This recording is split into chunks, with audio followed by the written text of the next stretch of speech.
সহযোগী জামায়াত ইসলামী যে কাজ করছে, যে প্রতারণা করছে, যে অসত্য এবং প্রতারণামূলক তথ্যের মাধ্যমে এই জাতিকে বিভ্রান্ত করছে, এই ইতিহাস এই সভ্যতার জগতে অন্য কোনো দেশে পাওয়া যাবে না।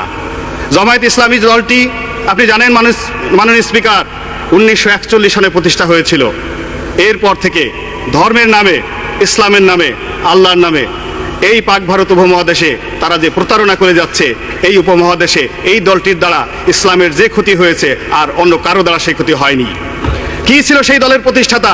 মাওলানা আবুল আলা মওদুদী বলতেন, এইভাবে প্রকাশ্য জনসভায় লাঠি উঠিয়ে বলতেন, ও মোহাম্মদ কোন হ্যায়, আমার এই লাঠির যে শক্তি আছে মৃত মোহাম্মদ রাসূলুল্লাহ সাল্লাল্লাহু আলাইহি সাল্লামের সেই শক্তিটুকু নাই।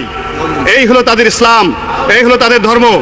যদি ধরেন আর ইতিহাস পিছনে যান, জামায়াত ইসলামী যে তথ্যের ভিত্তিতে রাজনীতি করে সেই তথ্যকে বলা হয় মওদুদিবাদ। মাওলানা আবুল আলা মওদুদী যে তথ্যের ভিত্তিতে রাজনীতি শুরু করেছিল তাকে বলা হয় ওহাবিবাদ।